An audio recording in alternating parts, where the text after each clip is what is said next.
This is what I do when one of my snakes lays a clutch of eggs. Over the last few months, this little beauty got big, even though she wasn't eating, so we knew that the eggs were coming. I gently removed her from the eggs, but she wasn't happy about it and bit me. After successfully removing her, the next thing I do is use a piece of charcoal to mark the tops of all of the eggs. This lets me know which way is up in case the eggs accidentally roll during incubation. Once the eggs are marked, I need to put them inside of an egg box. And this is how I build it. For the substrate, I use a 2-to-1 mixture of vermiculite to perlite, and then I add water. I use my hands to mix it up really well. I know I added enough water when I could squeeze the substrate and it clumps together without dripping any water. I then add this plastic egg crate to keep airflow underneath the eggs to prevent them from getting moldy. The next thing I need to do is candle the eggs. This gives me a glimpse at what's going on inside of the egg. And what I'm looking for is strong, healthy veins and an embryo. And right now they all look healthy. As long as we have the proper temperature and humidity dialed in, these eggs should hatch in about 55 to 60 days, so stay tuned to see what hatches out.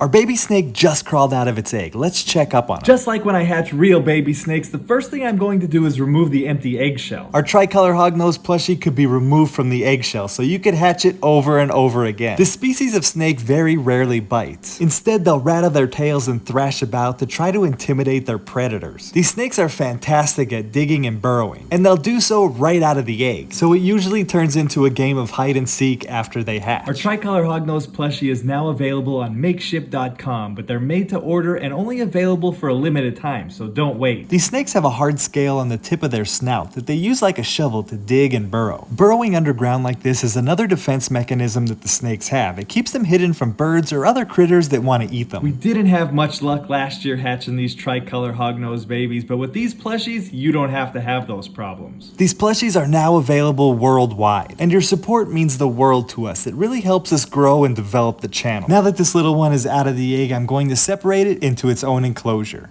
Here's how I care for the mother after she lays a clutch of eggs. After gently removing the mother from her eggs, I like to give her a warm soak or rinse. In addition to this, I also give her enclosure a deep cleaning. I find that this helps get her out of egg protection mode and sort of just gets her back into her normal routines. After the cleaning, I'll give her a day or two to settle in, and then I'll offer her a meal. Now, she hasn't eaten anything in 4 months, so the first meal I give her will be a little bit smaller. I'll probably feed her a small rat, and then move up to medium rats like she's used to. After ball pythons lay their eggs, they're typically a lot lighter and skinnier than they were prior to breeding. This little one had a great pregnancy and she still looks really good. She's only down to about 1,400 grams, but we'll pack some more weight on her before she breeds again next year. This little one is the father of the clutch. He's a banana Mojave pinstripe 100% het Monsoon. And since the mother is also het for Monsoon, one of the eggs in this clutch could be a visual Monsoon.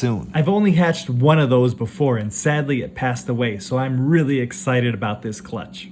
These ball python eggs are on day 6 of incubation. This is a very anticipated clutch for 2 reasons. The first reason is that we paired her last year, but she never laid for us. And the second reason is that this clutch has the potential to create the Monsoon morph, which I really like. We're 6 days into the incubation process, so let's check up on the eggs and see how they're doing. She laid a total of 8 eggs. All of the eggs were stuck together, which I don't mind because then I don't have to worry about them rolling during incubation. You'll notice that some of the eggs have spots or little dents in them. This is normal and nothing to worry about. It's just portions of the egg that didn't calcify the same way as the rest of the egg, and it's usually due to how it was situated while still inside the mother. I decided to candle the egg just to check up on how things are going inside the egg, and everything looks like it's developing as it should. And finally, I gave it the smell test. The eggs definitely have a distinct smell, but I don't smell anything rotten, so I think for now we're in the clear. But a lot could happen over the next 55 to 60 days. I'm gonna get these eggs back in the incubator, but we'll check up on them again soon.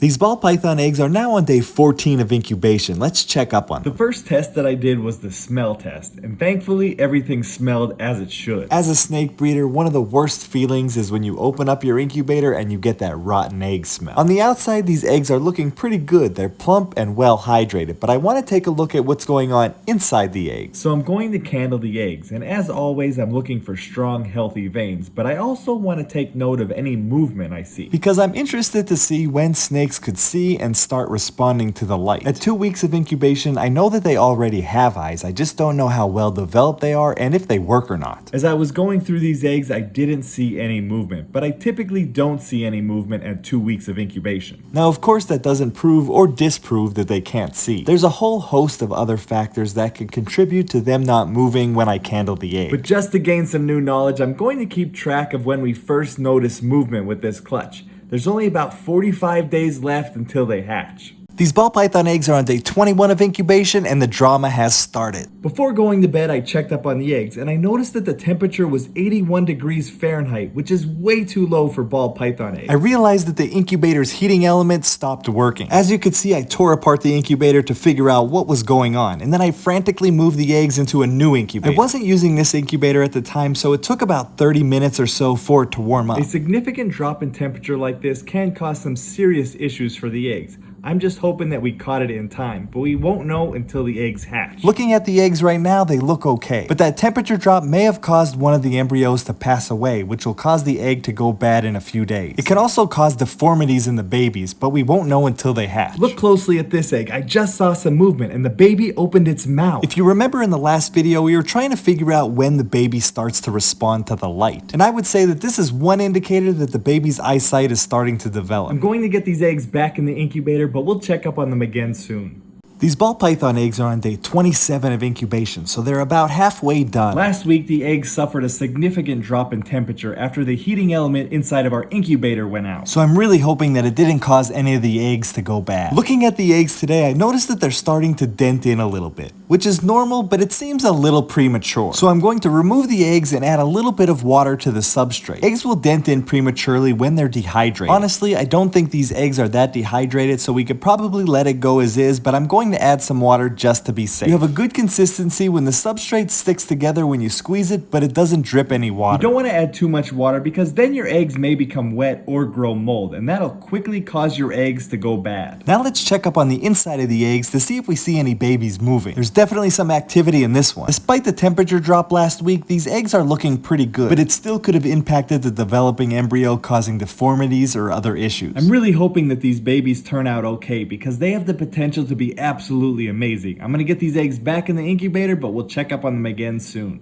These ball python eggs are on day 36 of incubation, so they're more than halfway done. We're starting to see some of the eggs dent in, which is normal, but over the next few weeks we're going to see all of the eggs really dent in, which means we're getting close to them hatching. Since the incubator went out a few weeks ago, I've been keeping a very close eye on these eggs. And it looks like the temperature drop wasn't enough to make the eggs immediately go bad, which is a good thing, but we don't know if it caused any issues with the snakes developing, and we won't know until the babies hatch. We're seeing a lot more movement inside of the eggs, so those babies are moving around and developing the muscles that they're going to need to hatch. And I can't wait for them to hatch. I'm really hoping that we hatch out a morph known as a Monsoon. I hatched one Monsoon a few years ago and it was a banana Monsoon, but unfortunately it was born with some deformities and it passed away. So I'm really hoping that at least one of these 8 eggs contains a Monsoon. But that's all part of the fun. You never know what you're going to get. But I'm going to get these eggs back in the incubator and we'll check up on them again soon. These ball python eggs are only about 10 days away from hatching. And I noticed that one of the eggs is starting to look not so good. This egg looks like it's developing some wet spots, and I noticed that it has a little bit of mold on it. This is the clutch that has the potential to create monsoons, so it's one of my most important clutches this season. So I'm going to use some antifungal powder with the hopes that it dries up that wet spot and prevents any more mold from growing. There's a few reasons that I could think of that may be causing this issue. A few weeks ago, the heating element in my incubator went out for a few hours, causing the temperature to drop. That may have been too much for the baby snake and caused it to pass away. Or it could just be some bad luck and that embryo growing inside wasn't strong enough to continue to develop. It could also be because the humidity got too high inside of the egg box, causing the wet spot and that little bit of mold to form. And this is what I'm hoping it is, because I have some control over it and I could fix it.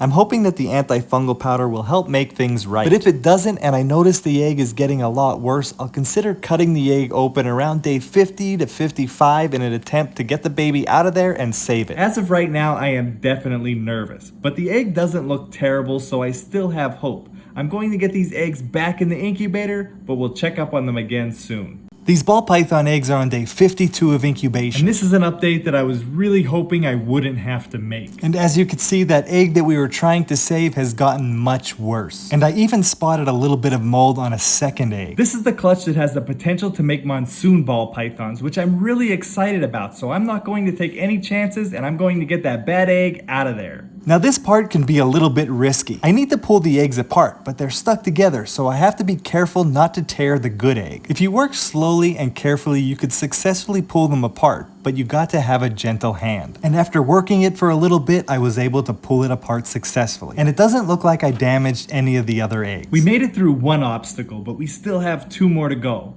We got the bad egg out of there, but there's still another 3 to 7 days until these eggs hatch. So we need to get them cleaned up and prevent any other issues from occurring. When that egg started going bad, the humidity skyrocketed. I think because everything was beginning to rot inside. I don't think I need to change out the substrate because these eggs should be hatching in less than a week. So I just dried everything up really well and we should be good. The last thing I need to do is open up this egg. And if the baby snake is still alive inside, we have a chance at saving it. But I don't really have a good feeling about this one. Although it's fascinating to see, this egg cutting was a little too graphic for this platform. So if you want to see the full video, check it out on our Patreon.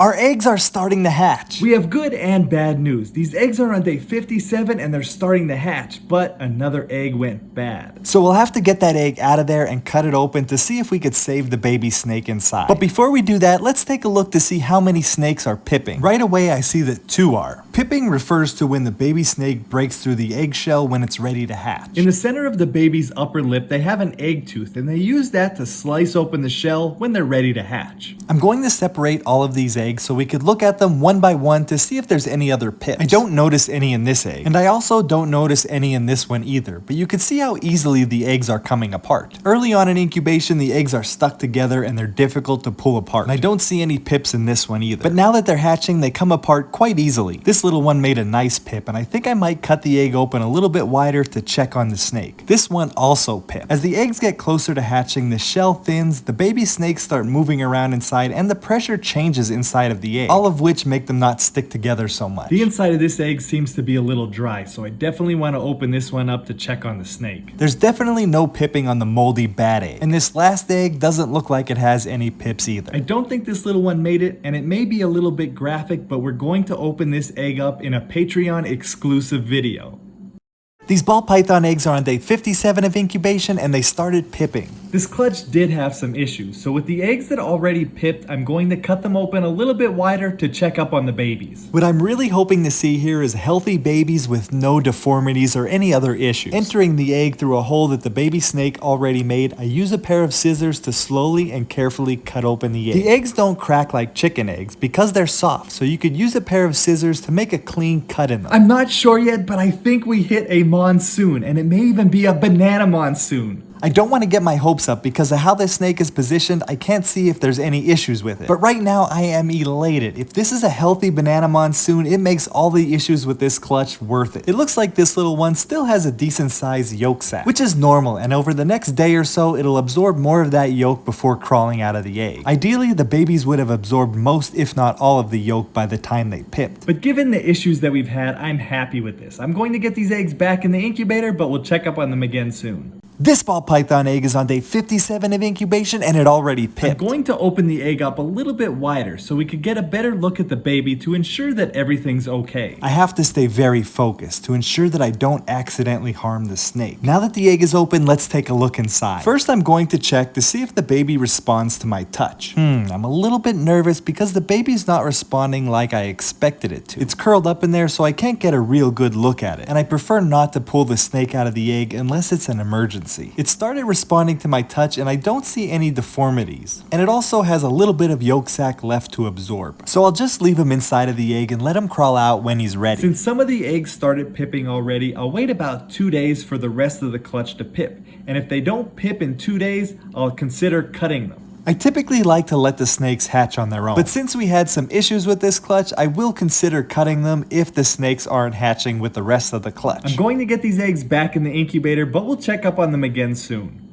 Our ball pythons are now on day 58 of incubation. We've experienced some setbacks when those 2 eggs went bad, but this little snake that just crawled out makes it all worth it. The morph of this little one is known as a banana monsoon, and I've been trying for years to hatch one of these. I actually hatched one out about 2 years ago, but it was born with some deformities and passed away. From what I could tell right now, everything about this snake looks perfect. I don't see any deformities, she's a good size, and it looks like she absorbed all of her yolk. Now that she's out of the egg, I'll rinse her off and then I'll put her into a clean tub until she has her first shed. After hatching, the snakes are usually a little bit slimy, so the substrate will stick to them. So I like to get all that dried up slime and substrate off of them. If you look closely in the center of the snake's mouth, you could see its egg tooth. That's what it used to cut open the egg when it was ready to hatch. Most of the snakes in this clutch have hatched now, except for 2 eggs. Since their clutch mates have already pipped, I'll give those 2 another day to hatch. And if they don't hatch by then, I'll cut those eggs open to check up on the baby. I'm so excited to see that banana monsoon, and I can't wait for the rest of these snakes to crawl out of their eggs. I'm gonna put them back in the incubator and we'll check up on them again soon. These ball python eggs are on day 60 of incubation and they all crawled out of their eggs. These empty eggshells are getting a little bit nasty, so the first thing I'm going to do is remove them, and then we'll take a look at the babies, and there's one that I'm a little bit nervous about. And it's not the one that just tried to bite me. I was actually a little bit surprised by that. That might be the first time a snake ever tried to bite me right out of the egg. Our little naughty snake here is a Mojave, and judging by its enthusiasm, I'm sure it's going to be a great eater. This is the little one that I'm nervous about. It's a lot smaller than the rest of the clutch. It's also a Mojave, and I'm hoping that it's just small and it'll develop normally. This little one looks like a classic ball python, but because both of the parents were 100% het for Monsoon,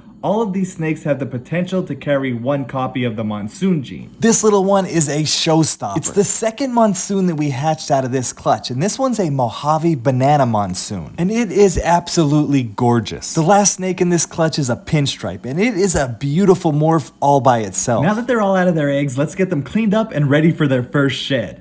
Our baby snakes just shed for the first time ever. And I can't believe how absolutely incredible these snakes look. The first thing I'll do is remove their old shed, and then I'll separate them into their own enclosures. This first snake is a normal, but it's also possibly het for Monsoon. And based on the look of it, I think it's going to prove to be het Monsoon. And this is our little snake. He seems to be doing okay, but he hasn't shed yet. So I'll leave him in here by himself until he sheds. Just like this little snake, the next one is also a Mojave. And this is our grumpy snake. Mojaves have this beautiful contrasting colors, and they also have those little donut holes on their side. This little one seems to have settled down after shedding. It hasn't tried to bite me at all. And this snake is absolutely gorgeous. It's our banana Monsoon, and just have a look at those yellows and oranges. Such a beautiful snake, and we'll take a closer look at this one in a future video. This snake is also a banana Monsoon, but it also has the Mojave gene in it. So you can see how the Mojave gene changes the color of the snake a little bit, but it's still an absolutely gorgeous snake. This last snake is a pinstripe, and like all of the snakes in this clutch, they're either Monsoons or they're possibly het for Monsoon. But even if it doesn't contain the Monsoon gene, it is a really pretty snake. I'll change out the paper towel so this little one could also have a really nice shed. After thinking about it, I'm not going to leave the little one behind. So I'll put all of the snakes back in here until the last one has shed. These snakes look great, but even more importantly, they all seem pretty healthy. I'm gonna get them back in the incubator, but we'll check up on them again soon.